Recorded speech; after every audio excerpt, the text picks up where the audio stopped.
Hi guys, welcome back to my channel. Today I wanted to chat to you all about something I've been thinking about lately, and that is sustainable or zero waste living when it comes to fashion. This can be a hard avenue for people to negotiate when they first go zero waste or think about living a more sustainable lifestyle, and it's definitely something that I've been thinking about a lot lately. And if you follow my Instagram, you'll know that I recently watched the documentary The True Cost, and that really got me thinking about it a whole lot more than I already was. And so I just wanted to have a chat about that today. Get your cups of tea ready, because yes, this is going to be just a sit down chat. Sorry for any of you who don't like those type of videos. If you're looking for something a bit more lively, a bit more travel related, action related, I have lots of those. Check my playlist out below. I also wanted to say before we dive on in, I'm sorry that there has been a bit of a gap between my last video and this one. I've been very busy, not only with my day job, but also I've finally started to get some acting jobs here since moving to the UK, so that's been exciting for me. I know they're only small little acting jobs, but they're paid acting jobs, and that's one of my biggest passions, and it's really exciting to me, okay? And also, if you follow my Instagram, you'll know something else happened recently. Me and Dan got engaged. And no, I'm not wearing a ring. It has been sent away for resizing, so yeah, I am engaged, I'm just not wearing the ring. So life has been a bit crazy right now. Crazy good, in a good way. And yeah, anyway, so there's my little apology out of the way. I promise I will keep things regular from now on, she says, as all YouTubers say. I'll try. So talking about fashion when it comes to zero waste or low impact or sustainable living. It's quite a topic to get your head around, but if you've seen the documentary The True Cost, you'll know what I'm on about. If you haven't seen it, I would highly recommend going and watching it. It will definitely change the way you think about the clothes that you buy. So The True Cost is a bit of an expose on the fast fashion industry, and it looks at the impact that this industry has on not only the low-wage workers in developing countries who are helping to produce garments, but also the environment and how the fast fashion industry is affecting the environment, whether that's through the cotton production and the pesticides used in that, or whether it's the tarring and the dyes, which not only affect the workers who are working with these chemicals, really strong chemicals, in not very protected environments, but then also to the runoff of these chemicals into our environment, into our soil, into the drinking water of the surrounding towns. It goes really deep into the fast fashion industry. The biggest part of it probably though is the sweatshop issue, the low-wage workers in developing countries and how they're being completely rorted, and the industry is working these people to death, really. The True Cost, I think the tipping point with the creation of this documentary was the collapse of Rana Plaza in Bangladesh, where over 1,000 garment workers died. Most of these people were extremely low-wage workers. They complained about these cracks in the walls, and the building was then deemed unsafe. Basically what happened was the sweatshop owners threatened these women and men and said, you know, they'd lose their jobs if they didn't go back to work, despite the fact that the building was unsafe to be inside of. So the majority of these women did head back to work, and that day the building collapsed and over 1,000 people died. On the most recent anniversary of the Rana Plaza collapse, there was a hashtag floating around, I think it was where do my clothes come from? And that was what sparked me to then watch The True Cost. And I'm so glad I did. Now this is coming from someone who, I generally buy my clothes secondhand. I am not a big fashionista at all. I'm not even very stylish at all. I'm a t-shirt and jeans kind of girl, mostly. When I was growing up, my mum and my grandma were always really fond of their op shopping experiences. So every Saturday, me, my mum and my grandma would go op shopping. And that's just always, it's just always been a regular occurrence for me, buying clothing and other items from op shops, which I say op shop. In the UK you call them a charity shop. In America you call them thrift shops. So yeah, when I say op shop, that's what I mean. Secondhand clothing stores.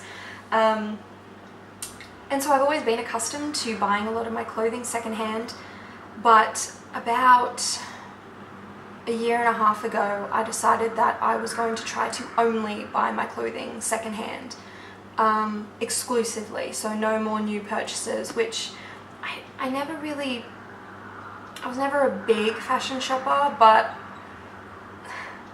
ladies, you know, if you live in Australia, there's a place called Kmart, and they always have really cute t-shirts and just, you know, stuff, but it's very cheap. That is the thing, that is the crux of it. It's very cheap, so you can afford to buy a lot of it. I was one of those people that would go into Kmart for something completely different and end up coming out with 2 more t-shirts that I did not need. That was the way it was. But I was never a huge shopper. I was never the one among my friends that was going, oh, just went on a shopping spree, look at these new dresses I got. I was not like that at all. I didn't go shopping with friends as like a social thing. Like I was not about shopping, I was not about fashion. But if I did see something cute I liked, I would buy it. But yeah, about a year and a half ago I decided to switch to exclusively purchasing secondhand only. But I did have some points in mind that, you know, if I was in a real sticky situation, I would. And also I hadn't figured out yet what to do with, say, underwear, but because I have bought bras secondhand before, but so I'm completely happy to do that. But at the same time, pants, I was like, I don't even know if you can buy pants secondhand here in the UK. In Australia you can, as long as they're like in very good condition and don't look like they've been worn to death. But yeah, I wasn't sure how I felt about that completely, but I haven't had to actually explore that yet, because at the time when I decided to go secondhand only, I had so much. You would have seen I did my KonMari, my closet, and I had so much then, and I still have a lot. I have a lot more clothing than I would still like to have. I really want to get it down to a much more minimalistic wardrobe at some point.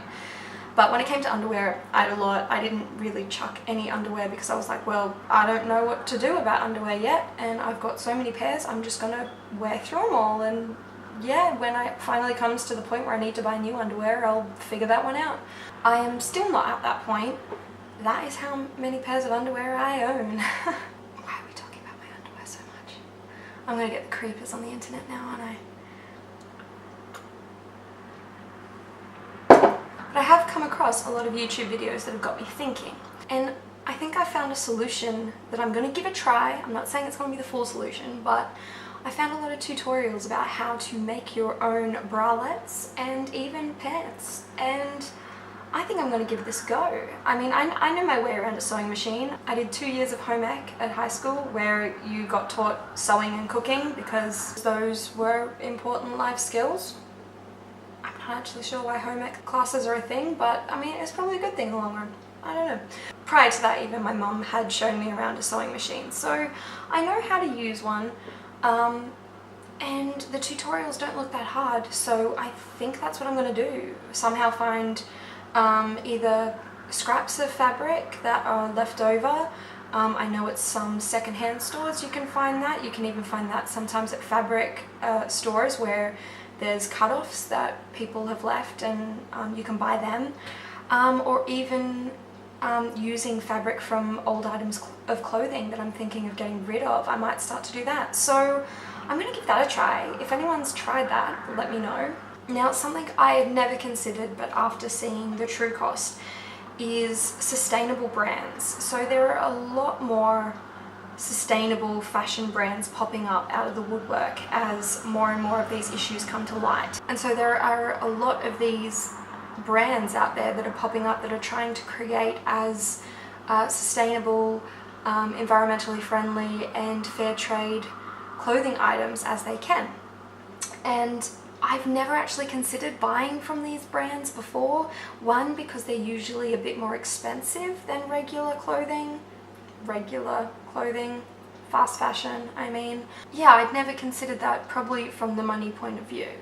And also because I figured, well, if there's secondhand items here, isn't that better? I mean, I've always thought about it as a waste stream issue. That's the main reason why I decided to purely purchase secondhand clothing, because of the waste side of things. But I hadn't really thought about the humanitarian issue. Like, I knew there were sweatshops. I knew that buying from multinational cheap clothing brands was not a good idea humanitarianly. Humanitarianly? Is that a word? I'm gonna roll with it. I knew it probably wasn't a good idea, and so that's why I switched to secondhand living. But then the true cost made me aware of how many sustainable brands there are out there, which I did know of, but it hadn't been at the forefront of my mind. I'd never considered purchasing from them, mainly for the money reasons. But then the true cost got me thinking, we should be supporting these sustainable brands who are doing the right thing and are trying to make a difference, because the more we can support them, the more the industry is going to change. So therefore, another option for me in terms of both clothing, but I'll probably stick to underwear for the meantime, because I'm completely happy buying my clothing, my outerwear, completely secondhand. I'm completely fine with that. I love that. I actually really enjoy trawling op shops. But underwear wise, that is another option for me to start buying from some sustainable, environmentally friendly and fair trade brands.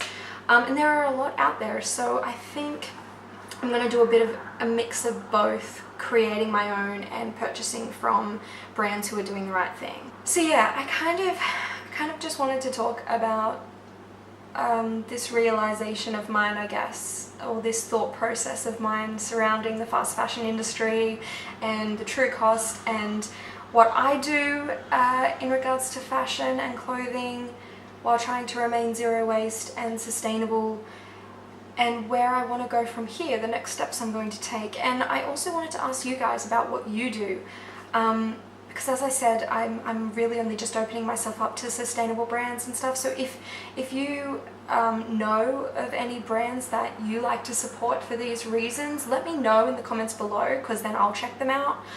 Especially I'll be looking at underwear, so anywhere that does like bralettes and pants, that kind of thing.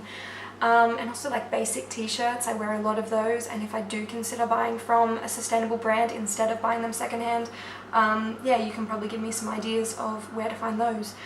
But yeah, let me know. Also let me know if you've had any experience sewing your own clothing, specifically underwear. Let me know. There's so much talk of underwear in this video. I didn't envision this. I knew I was going to talk about my underwear, but I didn't realize how much it would come into it. Sorry for any people who don't feel comfortable discussing underwear here. Don't know why you'd feel uncomfortable about discussing underwear, but I mean, hey. Anyway, that is gonna be it from me. This has been a very rambly video.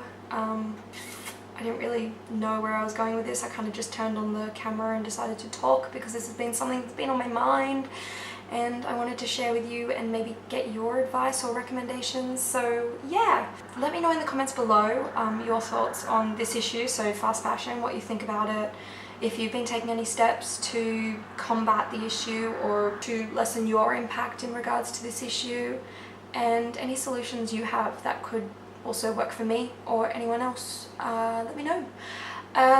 Yeah, also if you want to see more videos like this, let me know, and check out my other zero waste or sustainable living videos in the playlist below. Alright, thanks guys. I promise I will be back next week with another video. Okay, bye!